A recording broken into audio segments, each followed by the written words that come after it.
begin in a hushed, soothing tone, as if speaking just above a whisper. Just let yourself settle, that's it. Feel the weight of the day melting away, like flowers sifting through a sieve, soft, gentle, effortless. Breathe in, slow, and out. Even slower, imagine, if you will, a quiet riverside town, where the air smells of warm yeast and honey, where the night is so still, you can hear the river murmuring to the reeds. Somewhere, in a cottage with a thatched roof, a baker is kneading dough under the stars, and tonight, something magical is rising. Our story begins. In the hush of midnight, the baker's name is Elias, and his hands, worn from years of shaping loaves, move in slow, rhythmic circles, pressing, folding, turning. Medieval bakers, you see, believed their bread held more than flour and water. They marked each loaf with secret symbols: a cross for blessings, a spiral for dreams, a star for protection. But tonight, as Elias works, the dough feels different, warmer, as if the starlight itself has seeped into the flour. Outside, the wind rustles the willow branches, a soft she like a lullaby, and as Elias shapes the loaves, he presses his thumb into the center, leaving behind a tiny constellation, just like the ones shimmering above. Can you smell it? That golden, buttery warmth, the hearth crackling low, the crust beginning to blush. Some say, on certain nights, bread baked under the stars carries whispers of wishes, of dreams half remembered. And as Elias pulls the loaves from the oven, their crusts gleam, not just with heat, but with something softer, something like stardust. One by one, the villagers will wake at dawn to find these loaves at their doors, and when they break the bread, they'll taste, just for a moment, the quiet magic of the night. But for now, the world is still. The embers sigh, and the river hums its endless song. Breathe in the scent of safety, of home. Breathe out any thoughts too heavy to carry. And as the stars turn slowly above the baker's cottage, let yourself drift. As dawn stretches its pale fingers across the river, the first villager stirs. A child named Anya, whose bare feet pad softly to the door. Their wrapped in linen, still warm from the oven, sits a loaf marked with the sign of the crescent moon, just like the one that hung over her cradle when she was born. Medieval families, you see, often kept birth charms tied to their children's beds, woven from wheat stalks and lavender, for sweet dreams. Anya breaks the bread, and the steam rises, carrying with it the scent of crushed almonds, and something else, something like her grandmother's rosewater soap. Across the village, others find their loaves too, The miller discovers his marked with an oak leaf, the same symbol carved above his great-grandfather's tomb. The midwife finds hers bearing twin circles, an ancient sign for safe journeys, as she prepares to deliver a baby in the next valley, And old Thomas the fisherman, his loaf is stamped with waves, which he swears, just for a moment, actually ripple when he blinks, Breathe in, that comforting warmth, Breathe out, any lingering tightness, Can you hear the village coming alive? Not with shouts, but with soft murmurs. The scrape of butter on warm crust, the contented sighs of bellies filled with starlight, Back in the bakery, Elias dozes in his chair, the last embers painting orange flickers on his flour-dusted cheeks, In his dream, he walks through a field of wheat so tall it brushes the sky, each stalk tipped with a tiny glowing star. Medieval bakers often slept near their ovens, not just for warmth, but because they believed the lingering heat carried dreams of abundance, Watch how Elias' rough fingers twitch slightly, as if still kneading, Listen to the quiet pop of the cooling hearth dot dot, like distant fireworks. Feel the heavy peace of the room, where even the mice in the walls have stopped scurrying to listen dot dot dot. Somewhere dot dot. Far above the thatched roof, the real stars are fading into blue dot dot dot. But the magic they baked dot dot oh, touch that lingers in every crown dot dot, every yawn dot dot, every slowly closing eyelid. Long pause dot dot dot. The next part could explore the symbol's meanings deeper, or follow one villager's day touched by the bread's magic dot dot, closing parenthesis. Let us follow dot dot the midwife. Her name is Marguerite. As she walks the forest path with her loaf tucked close, the twin circles on its crust glowing faintly through the cloth. In medieval times, midwives often carried bread with them, not just to eat, but to crumble at crossroads as offerings to the saints dot dot. Can you hear her footsteps? The soft crunch of pine needles, the occasional snap of a twig. The morning mist curls around her ankles like affectionate cats dot dot dot. Then somewhere dot dot, high in the oaks dot dot dot, a wood dove calls dot dot who dash who dot dot who dot dot. A sound so round and full it could cradle the sky. As she walks, Marguerite breaks off tiny pieces of her marked loaf dot dot, leaving them on mossy stones. With each offering, the forest seems just slightly dot dot dot to brighten dot dot. The shadows under the hawthorn bushes grow less deep. The spider webs glisten like necklaces of dew, and the path ahead dot dot dot somehow dot dot feels smoother beneath her worn leather shoes. What Marguerite doesn't know is that Elias baked her loaf with chamomile, the herb medieval healers called the plant's whisper, and as she walks, its gentle magic works. The brambles seem to curl away from her skirts. A brook she must cross has grown stepping stones it didn't have yesterday. Even the usually quarrelsome jays sit silent in the branches dot dot, watching her pass with uncharacteristic patience. Breathe in dot dot the crisp forest air, breathe out any worries about paths yet to walk. When Marguerite finally reaches the expectant mother's cottage, she'll find the door already open, the fire already lit dot dot, and a place set at the table with a knife beside it, ready to share what remains of the starry loaf dot dot. Back in the village, Elias stirs as sunlight pools on the bakery floor. His fingers brush a single crumb left on the kneading table, one marked with a shape none of the villagers received. A tiny dot dot perfect six-pointed star.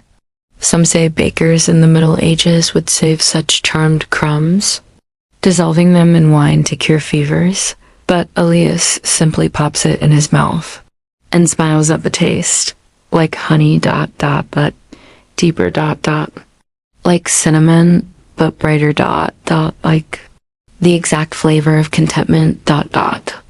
Outside dot dot dot, the river continues its endless whispering. The willow branches sway, and somewhere, Enya is saving her last crust to feed the ducks at twilight. But that dot dot, dear listener, is a story for another night dot dot for now. Let the warmth of the ovens dot dot, the rustle of the flour sacks, the distant chuckle of the river carry you dot dot dot deeper dot dot into soft darkness. Would you like to explore another villager story tomorrow night? Or perhaps hear how the symbols came to Elias in a dream long ago? Sleep well, and may your dreams be as light as Rosindo dot dot. Begin with the sound of a single drop of water falling into a still pool dot dot, closing parenthesis, long before Elias baked his first loaf dot dot. Before the village had a name, there was a monk in a hillside monastery who dreamed in flower dust, Brother Matteo. They called him a man whose hands were always stained with ink and olive oil dot dot dot. Every midnight dot dot, while his brothers chanted psalms, he would steal away to the kitchen garden to whisper to the wheat as it grew. In medieval monasteries, some believed crops planted during a waning moon would resist blight dot dot dot. But Mateo went further. He sang to the grain in a language made of humming and silence. He tied ribbons around the stalks, red for strength, blue for patience, white for purity, and when he baked one autumn night, when the harvest moon hung heavy as a ripe peach, Mateo pressed his thumb into a loaf still soft from the oven. Without thinking, he drew 7 dots, just like the Pleiades constellation above the chapel. The next morning, the abbot himself ate that bread, and for the first time in 40 years, his chronic joint pain faded, just for a day. Word spread of the starry bread. Pilgrims came. Not for relics. But for crusts marked with careful fingers. Can you see them?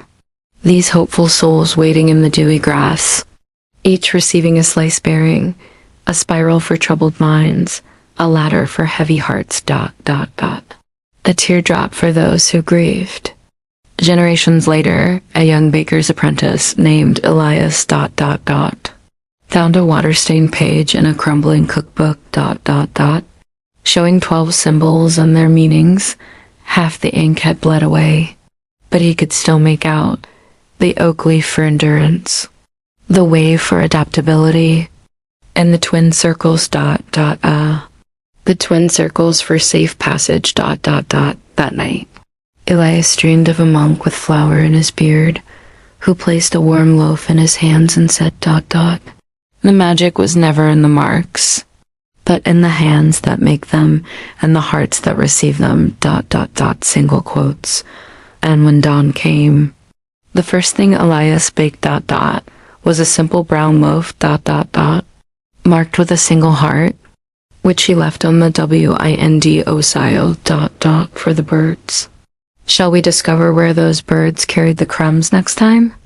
Or perhaps visit the monastery cellar where Mateo's original cookbook still rests? For now, let your thoughts rise like perfect dough, and settle. And rise again, softer each time, until sleep takes you. The faintest chirping of sleepy sparrows in the distance. Closing parenthesis. That heart-marked crumb, so lightly carried by sparrow feet, did not fall where you might expect. Medieval folk believed birds were messengers between heaven and earth. That's why they tossed breadcrumbs to them at weddings, each bite carrying a prayer skyward. This particular crumb landed in a most peculiar place, right on the windowsill. The castle's smallest tower, where a princess lay sleepless. Princess Leora hadn't slept through the night, not since her brother went to war across the sea. The court physicians prescribed poppy milk.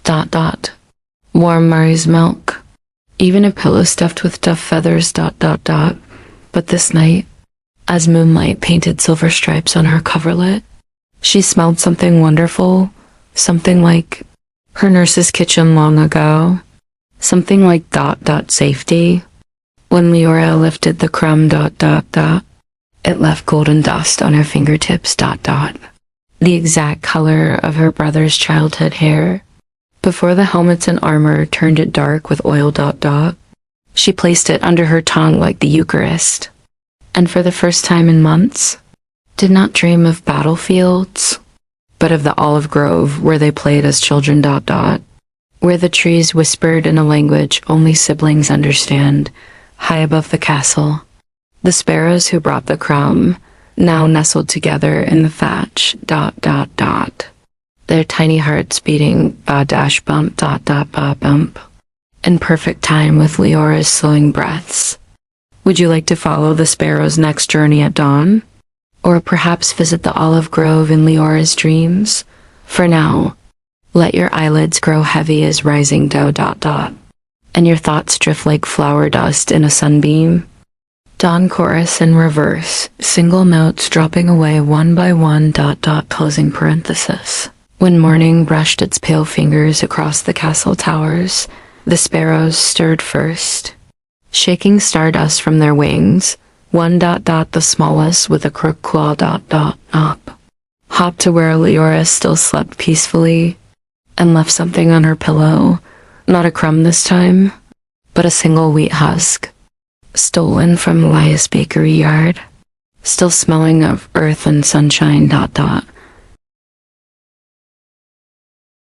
Believing crops that survive drought could lend their strength, and this particular husk. This one had weathered 3 summers of scorching. Princess Leora walked beyond the castle walls for the first time in years, her slippers collecting roadside chamomile as she went, until she stood before a certain bakery. Elias was shaping dough when the bell rang. He looked up to see a noble woman in a travel-stained cloak. Placing a single silver coin on his counter. Teach me to bake for those who cannot sleep. Single quotes. Now. If you visit that riverside town at twilight. You might see the princess. While sparrows watch from the rafters, and the ovens glow like captured sunsets. And the whole world. Seems to breathe in. And out in perfect peace. The end. Sleep now, and may your dreams be as warm as fresh bread, as light as a sparrow's feather, and as sweet as a story's happy ending. Sound of a heavy key turning in an iron lock. Then the creak of ancient hinges. Closing parenthesis. Deep in the castle's oldest tower, where moonlight slants through dust, motes like stars through clouds. There exists a library no one visits after dark. Except for one person, Madame Isolde. The midnight librarian. Whose silver hair holds ink stains from 60 years of scribing, whose fingers know every crack in these leather spines. Tonyite, she reaches for a book bound in. Wait. This one wasn't here yesterday. A slender volume, its cover pulsing faintly, as if breathing through vellum skin. The book opens itself to page 137, where the ink swirls like black wine in a glass, reforming into new words before her aged eyes. The last person who read me. Was your grandfather. He cried at this chapter. Will you?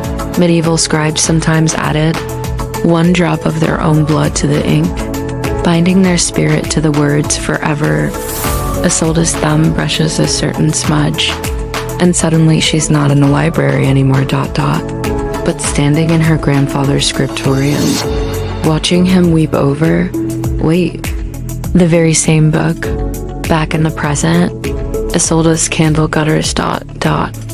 Revealing what normal light hides, faint fingerprints covering every margin, not just her grandfather's, but her mother's too. And her own from childhood. This book has been.